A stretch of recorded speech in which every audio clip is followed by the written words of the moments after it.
mag-isip-isip na kayo na magandang surprise para sa inyong dearest mother. At eto ha, good idea, Miss Sue. Bakit hindi niyo sila dalhin sa isang maganda at maaliwalas na lugar tulad na lang sa na-discover naming farm sa Candaba, Pampanga, kung saan maraming magagawa ang buong pamilya. Hindi lang si Mommy. Hindi si Mother. Hindi lang si Mother. Okay? Eto at balikan na natin doon sila Monica at Arn. Ang mag-ina.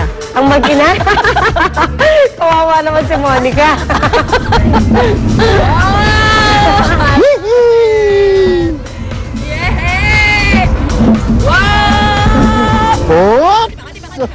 Konti lang. Ayun. Good morning, guys. Good morning again, mga kapuso. Social tayo, Arno. Naka-golf car tayo. But anyway, isa lamang yan sa mga pwede nyong ma-enjoy dito nga sa Lola Corazon Leisure Farm. Dito po yan sa Candaba, Pampanga. At kahit na maaga pa, enjoy na enjoy mga kasama nating mommies ngayon with their families. Lalo na nga at malapit na ang Mother's Day, di ba, Arn? Yes, Monica. Sino ba naman ang hindi mag-i-enjoy at makakapag-relax dito? Imagine, nasa gitna mismo tayo ng palayan. Kaya naman maganda ang tanawin at sariwa pa ang hangin. Perfect sa mga mommies na gustong mag-relax. Correct. At saka alam mo, Arn, bukod sa pagre-relax nga, marami pang pwedeng gawin dito. So, tulad na lang nitong nakikita natin na ine-enjoy natin mga mommies. Ito yung zipline na may taas daw na 45 feet at may haba na, imagine this 150 meters. Haba, ah. Oo, correct ang haba. At ang kagandahan dyan, bilang nasa gitna tayo ng, ng kabukiran, habang ikaw ay nagzi-zipline, may enjoy mo talaga yung view. Diba? So, dapat hindi ipikit yung mga pata para talaga ma-enjoy natin yung mga makikita natin. Yes, Monica. At bukod sa zipline, pwede rin subukan ang kanilang wall climbing. Aakitin ang tower na 45 feet ang taas at pagbaba, mag-rappelling din naman kayo. At 300 pesos lang po, mag-i-enjoy po kayo sa tatlong exciting activities na to. Wow, 300 pesos zipline, rappelling, saka wall climbing. Not bad, diba? Correct. At saka yung ang ganda pa ng view. Pero Arn, paano kung takot sa heights? Tulad mo, anong dapat gawin? Ako hindi, oh. Well, hindi daw. Sa bagay, paano ka matakot sa heights? Hindi ka naman umakit, wala ka naman pa. Pero kung wari nga, takot ka sa heights, huwag mag-alala, Arn, kasi meron naman silang mga activities dito na pwede pa rin ma-enjoy, lalo na doon sa mga adventure seeker natin na mga kapuso. Dahil meron sila dito yung mga tinatawag natin na obstacle courses. So dito sa mga obstacle courses, mga kapuso, iba't iba pong activities ang pwedeng gawin. So katulad na lang ng ito yung tinatawag nila na spider web, monkey bar, rope courses, at iba't iba pa. Actually, itong mga obstacle courses na nakikita natin ngayon, mga kapuso, ine-enjoy yan ng mga bagets. Bagay ito sa mga bagets sa mga anak, mga no? bagets lang yan. Oo. Ginagamit din ito for team building po, pero pwede rin naman itong gawin for families. Di ba kung wari, may kasama kayong mga ibang mga kaibigan, at pwede nyo gawin yan, labanan ng mga families. Ito maganda yun, di ba, Arn? Lalo na nga at malapit na po ang Mother's Day ngayon po darating na linggo yan. So perfect talaga ito na activity ngayong darating na linggo. So ayun, nakita nyo po, ilan yung mga kapuso natin na kahit na maaga pa lang, nag-e-enjoy na. Pero kung wari, napagod ka sa pag-rappel, or kaya sa pag-wall climb, o kaya sa pag-zipline, or just sa obstacle courses, Arn, huwag mag-alala dahil meron ding mga activities dito, mga kapuso, na pwede kayong mag-relax. At yan po ang aming aalamin sa pagbabalik natin mula dito sa Lola Corazon Leisure Farm dito po sa Candaba, Pampanga. Balik mo din sa studio.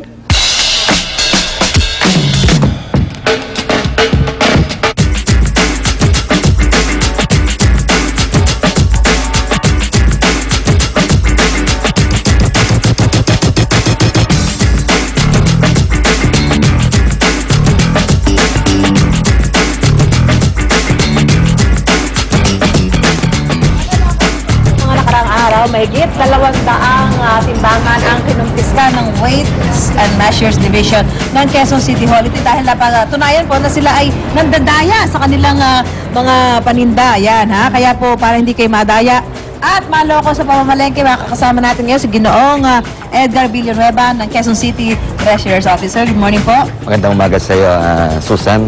Okay. Sir, okay, ito po ha. Tuloy-tuloy po yung ginagawa natin pagkumpiskado sa may mga dayang timbangan. Yes, tuloy-tuloy po yan. At meron kami mga projects ngayon sa mga susunod na araw. Sinisilip lang namin kung sino yung mga uunahin namin muna. Okay, paano po ba, ano yung mga modus na nakita ninyo doon sa mga ginawa niyo operasyon? Well, unang-una, titingnan natin itong mga timbangan na nahuli namin. Lahat ito, walang mga metal seal kung tawagin. Ito yun, So, ibig Pwede sabihin, ba tanggalin yan? Tanggal nila? pag to tinanggal mo ito, ibig na. sabihin, tinamper mo na itong mga timbangan na ito dahil kami lang po pwedeng magtanggal nito at maglagay. So, makikita mo lahat itong mga nahuli namin, at ito'y marami hindi lang ito, wala lahat metal seal yan. Ibig sabihin, hindi dumaan sa office ng City Treasurer ng Quezon City. Okay. So, ang sabi ng batas, ang sabi ng ating ordinansa, ang sabi natin local tax code, bago umpisahan ang commercial use ng any weights and measures, kailangan itong dumaan muna sa office ng City Treasurer for proper sealing Okay. and calibration. Paano natin malalaman na wala na po yan? Tinanggal nila yan dito sa mga regular o manual weighing scale. So makikita po natin ito, may mga butas na yan. May butas. Tingnan na sa gilid. Ito ho, talagang wala. Ibig sabihin, wala pang butas, hindi talaga So dumaan yung sa may amin. mga medaya, Ito, walang daya ito, Ito, walang daya. pero hindi dumaan. Ito, hindi na nga dumaan, may daya pa. saan yung butas ho niyan? Wala, hindi na nga dumaan sa Hindi amin. na dumaan, okay? May daya pa. Okay, okay. Kung makikita po natin, ito, example po ito. Ito po ay isang calibrated weights and measure from DTI. Makikita, pag ipinatong po natin itong 5 kilos na ito, dapat babagsak ng 5 kilos yan. Pero kung makikita po natin, 5.5 po yan. Baka kalahati So, kilo agad, kung 10 kilo po ang binili niyong bigas, 9 na kilo lang po na bibili niyo. Daya ka ng 1 kilo. 1 kilo po. So, napakalaki po nun para sa ating mga consumers. Okay. So ano yung dapat hanapin sa isang timbangan para yung seal, saan nilalagay yung seal? So kailangan makita mo may seal. Yes, usually nandito yan sa gilid. May butas yan. Pakita lang natin. Pag ito'y dumaan sa amin, usually nandito yan, binubuksan namin yan at nilalak namin yung mga spring dito para maging tamper-proof and not vulnerable for any human manipulation. So pag nakita nyo na wala ito, ibig sabihin hindi dumaan sa amin. So ito, nakalawit ito ng ganyan. Okay. Yun yung dumaan sa amin. Yun yung dumaan sa inyo. Dapat merong nakalawit na ganyan. Okay. Pagka yung mga, paano ho pagka digital? Yan, digital, ito. Digital, ito. Meron din itong metal seal na ganito. Nakalagay po yan dito. So, ibig sabihin, dumaan po sa office ng City Treasurer yan. Ngunit, isang babala lang po sa ating mga public consumers Sa mga na namimili. pag-ingatan po natin sana itong mga ganito. Napaka-sensitive po nito. Anumang hangin na bumagsak dito ay nagkakaroon po ng weight. Lagyan lang ng hangin talaga? Magkakaroon ng weight? Opo. Wala pang laman yung Ayan po, wala pa hong laman. Meron na pong grams na pumapasok. Ay, gano'n. Baka pagka. So, kung mapapansin nyo po, ma'am, minsan sa mga palengke natin na gumagamit nito, may malakas na electric fan dito. Ay, gano'n. Ang sinasabi nila, So, pwede na ba natin sabihin sa kanila, patayin nyo yan? Kung yes, madadaya kayo. yes, of course. Opo. Talaga? Ayan po. May Kumikilos electric to. fan ka, nagkakaroon siya ng 50, weight. So, sayang din yan, napakalaki po niyan. Oo. Lalo na pagka marami na kayo binibili. Yes, Pabigat ng pabigat to yan, lumalakas ang presyo. Lumalakas yung hangin. Paano pag may bagyo?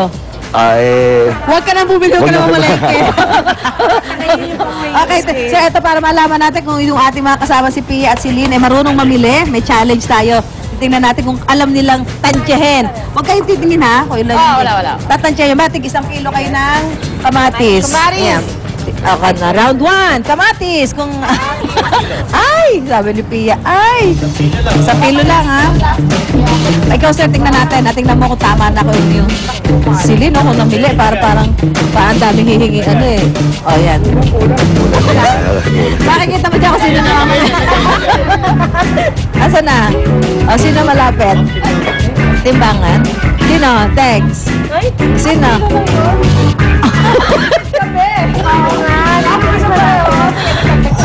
Dapat kasi medyo, di ba sir? Dapat sanay ka rin mamili. dapat alam mo din kung magkano yung natatansya mo. Oo. Hindi lang binibili ko sa bahay. Maganda kamatis sa balat, kakain kayo Ang yan. susunod. Usually ba sir, pagka ganyan kamatis, pag namimili kayo, ilang piraso din ba nakikita niya? Pagka tama itong weights and measures natin, more or less, mga 12 to 15 pieces. Pieces, Ganito kalaki, ganyan size ng kamatis. Oo, pag pork chop mas naman, marami pa. okay. Pork chop, ang ba sir, pork chop, mga ilang piraso yan kung pag 1 ganyan, kilo? Well, pag ganyan ang cut niyan, siguro mga 7 hanggang 8. Mangga. Yung mangga, madalas mandadaya dyan eh. Mga ilang piraso po yan. Pagka medyo malalaki, pag mangga sir. Mga 4 siguro. Kung katamtama, yung mga ganyan, pwede 4 na piraso yan. 4 na piraso. Pwede na, Okay. okay. Na kami dalawa. Ito malapit-lapit na. So, kaya mangga. Ako masanay ako sa mangga. Oh, Kasi sige, tingnan super natin kung nakamalis marunong yung ka bibili ko eh. Ito. So, pagka- Out, sige. Kapag itong manok, ilang piraso po pagka manok? Kilas Pag ganito ang kaya cut kung yung siguro, mga ganun din, 8. Mga wala, oh. O yan, habang nagko-contest tong si Lynn at si Pia, kung marunong Yun, talaga kwenta sila sila eh. mamili at ilan ang laman ng bawat kilo na binibili nila eh. Babalikan ho natin. Samantala, balik po tayo sa studio. Ako, talo ka na, Mare. Talo ka! Talo ka dito!